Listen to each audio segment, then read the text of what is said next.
Have you struggled with sleeping well, feeling refreshed, and feeling like yourself? If this has been the case, then the perhaps most important thing for you is to understand how sleep works. And to do that, there's no better model than the gas and brake model, which we're going to review in this episode. You're going to see that there are not 1,000 different factors that you need to get right to sleep well. There are only two that matter: the gas, which is sleep drive, and the brake, which is hyperarousal. When we see how sleep works, we arrive at a place where we're no longer struggling with neither sleep drive or hyperarousal, and we find that easy, peaceful sleep that we've been looking for. Hi there, and welcome to the first Insomnia Insight episode of the new year 2026. I hope this new year has started in a peaceful and wonderful way for you. And welcome back. And welcome if this is your first time here. If you're new, welcome. If you're a returning student, then welcome back. And yeah, I thought we should start the year with something really like foundational, something really, really helpful.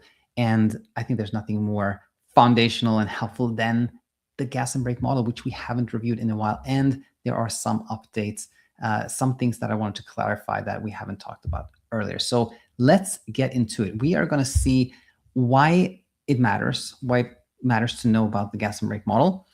And then we're going to go over the model, of course, and then see what the 2026 updates are. So yeah, without further ado, let's get into it.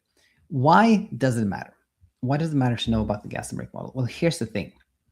What you have heard about sleep and insomnia can make it seem that sleep is really complicated.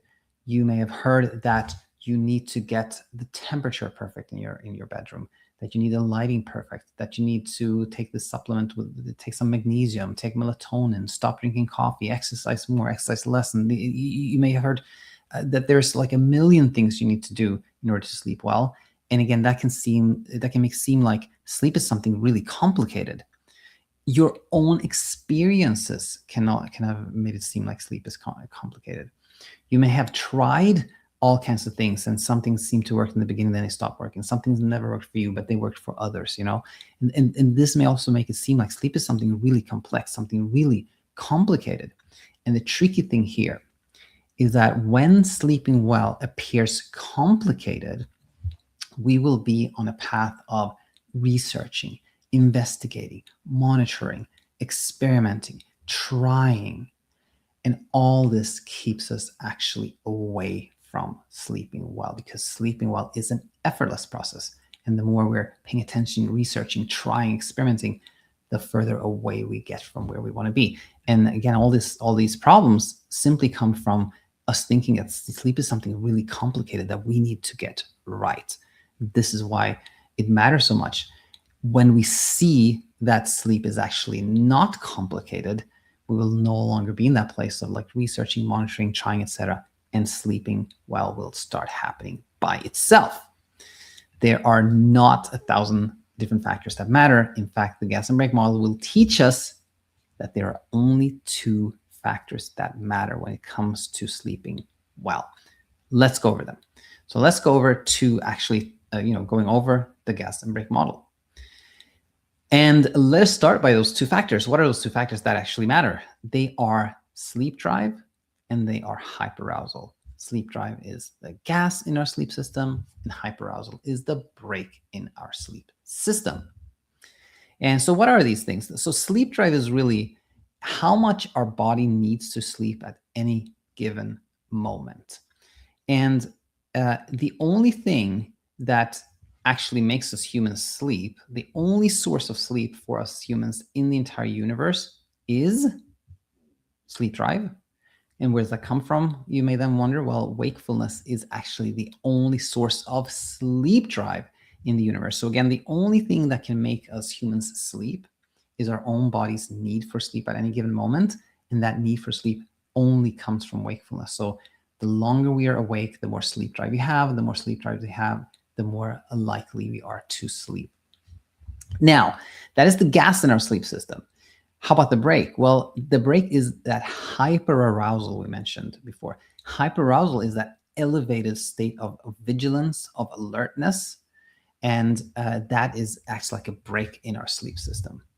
And that hyperarousal occurs either when we think we're threatened, when we're in danger, and that makes us scared, frazzled, anxious, angry, etc. And that's one state of hyperarousal. The other one is the opportunistic one, with the kid before Christmas, or somebody who's about to get married or something, like really excited, something great is about to happen. That can also put our mind in a state of hyperarousal. Now, when it comes to insomnia, of course, it's the former. It's thinking that we're threatened, and that's the source of the hyperarousal that keeps us from sleeping well. Now, I've already mentioned that this is called the gas and brake model, but really not explained why we call it the gas and brake model. So let's do that now. Imagine that you have a car, right? And a car has two pedals. It has a gas pedal and a brake pedal. And as we already mentioned, sleep drive is the gas here, like the factor that makes us sleep, that makes the car go, if you will. That's the gas. And the factor that makes it stop is the brake pedal, and that's that hyperarousal. And when you keep this in mind, you'll see that there are four scenarios. Like there are four things that can happen and that can move us towards either sleeping or not sleeping. So the first one is where we don't have any gas, and we don't have any brake either. There's no gas, no brake. So imagine if we would go to bed in this scenario with neither gas or brake, what would happen? Well, we wouldn't sleep. We wouldn't sleep because there is no gas, but we also wouldn't feel like in an kind of elevated state of arousal. We would feel like peaceful. So if we would go to bed with neither gas nor brake, we would be comfortably awake. We'd be resting peacefully, let's call it. Now, if we would go to bed in this scenario with no gas, but yes brake, then we would have, let's call it uncomfortable wakefulness. We would not sleep because there is no gas. We haven't been awake for a long time. You know, we let's say in this scenario, we have slept a lot, and we, for some reason, go to bed anyway without sleep drive. And we are, let's say, worried, frazzled, scared, then we would definitely not sleep, and it would be uncomfortable. We would not really truly be resting. We'd just be kind of lying down in this kind of elevated state of mind. Now, thirdly, here comes the scenario that really matters, and that's when we do have sleep drive, because we have not been sleeping well.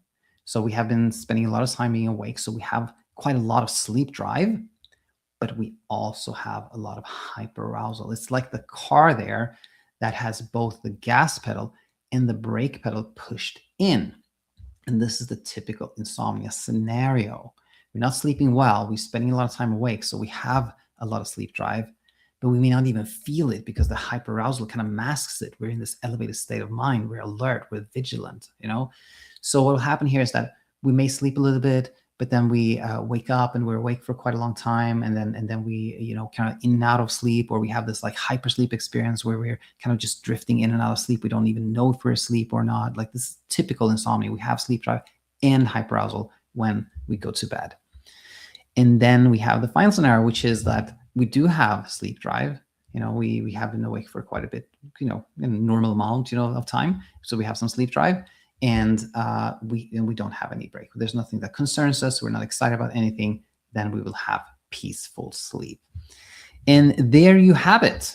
That is all that truly matters. The gas and the brake, that is all that really matters when it comes to our sleep. It is very, very, very simple, much simpler than things appear from what we hear and from our own experiences and what we kind of gather from our own experiences.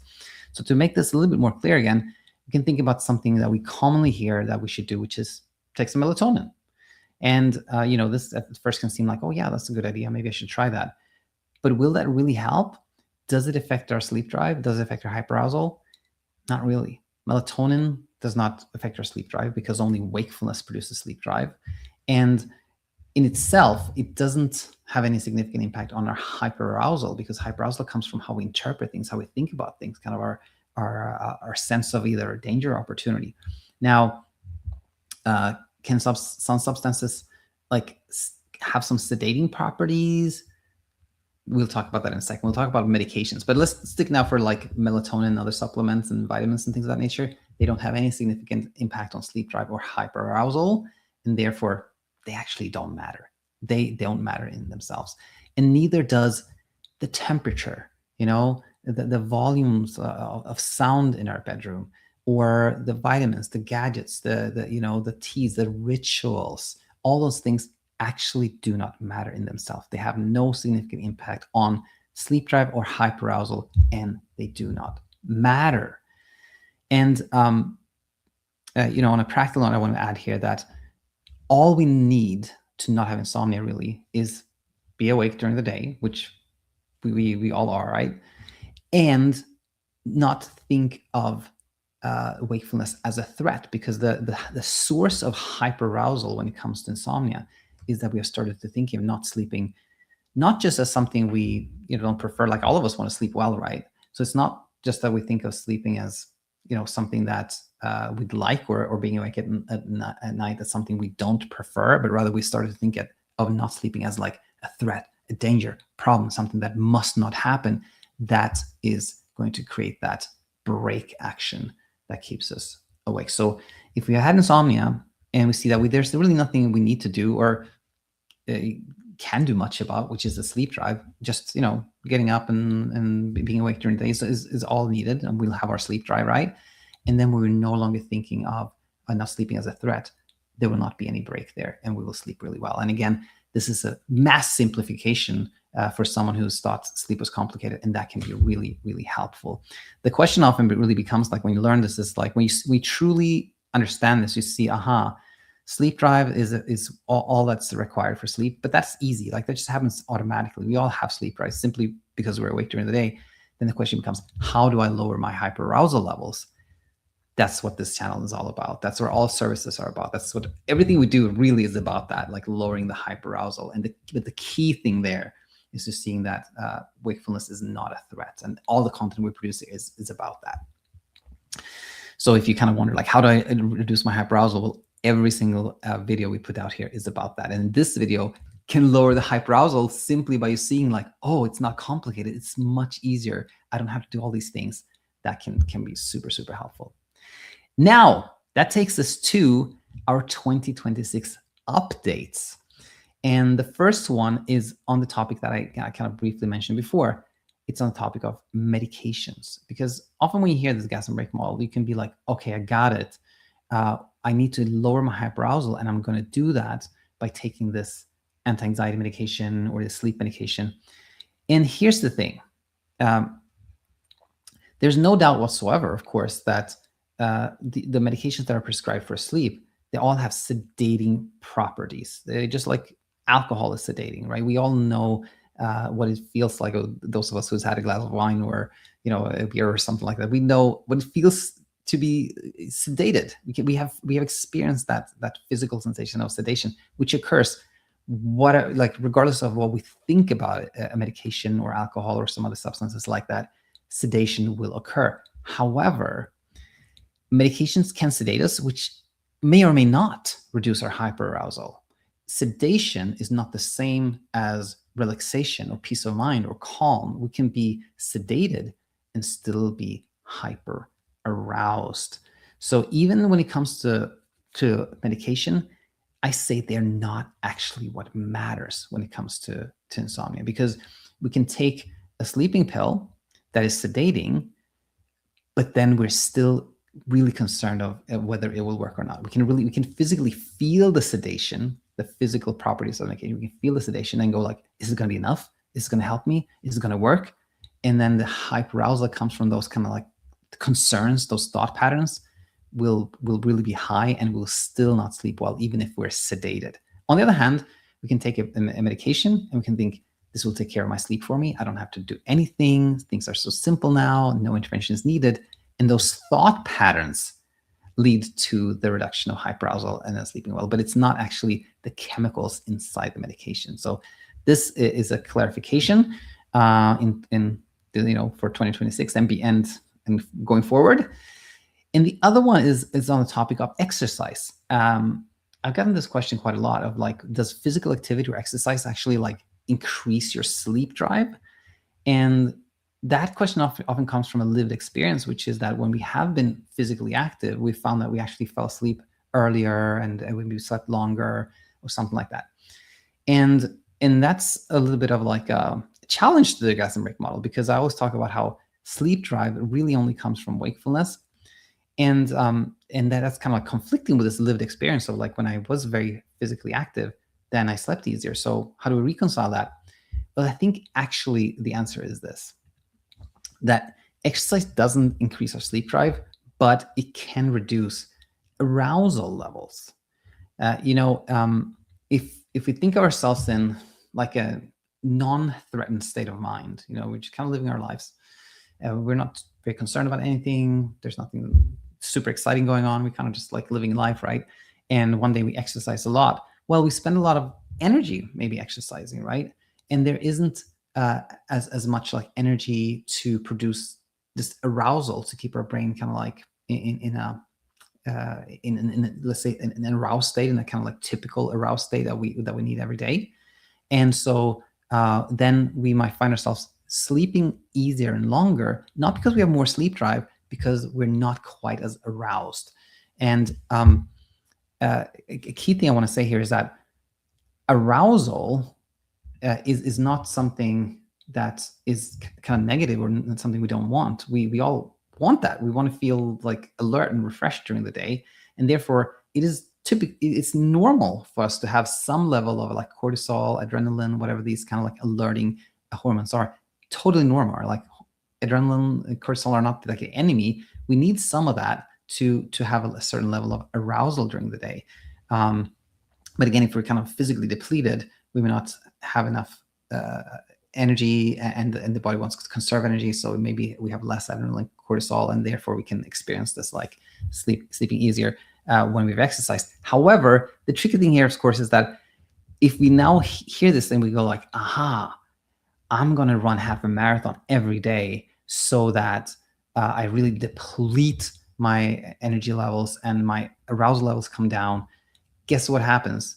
We're now exerting effort to sleep. We're trying to sleep. We're doing something with the hope of achieving sleep, which just shows how concerned we are about not sleeping. And we're kind of reinforcing the idea that not sleeping is a threat and a danger by doing things to escape being awake at night. And now, even if we exercise an incredible amount, we're still going to be hyper aroused because of our thinking patterns and how we have perceived not sleeping as a threat here. So in conclusion, I want to say that knowing the gas and break model, I think, is really, really helpful, because again, it's a mass simplification, makes things so much easier. And just seeing this in itself can lead to like a reduction of our concerns and worries, and a reduction of the hyperarousal and peaceful sleep. I hope that it will lead you there. And again, welcome back here, and very excited to start the new year with you here on the channel. And as always, let me know in the comment section if this made sense. If it didn't, any questions are super welcome, and we'll go from there. I'll see you in the next one. Bye for now.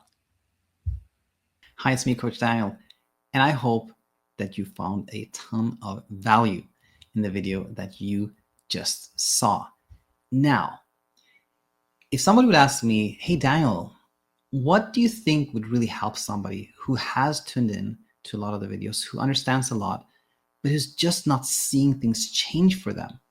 I would say contextualization, discourse, to talk to somebody who understands what you've been going through, that you can ask questions to, get a reply, ask a follow-up question, get another reply, etc. That conversation so often starts to clarify things and really kickstarts your journey towards peaceful sleep. And one way you can have such a conversation is by booking a call with one of our coaches. In fact, you can head over to our website, thesleepcourseschool.com, and you can see which coaches offer calls and check out their individual success story to see if their story relates with you, and you find that connection that leads you to see that this is a person that I could work with. This is a person I would talk to. And then you can book a call, and that could be what really kickstarts your journey to where you want to be.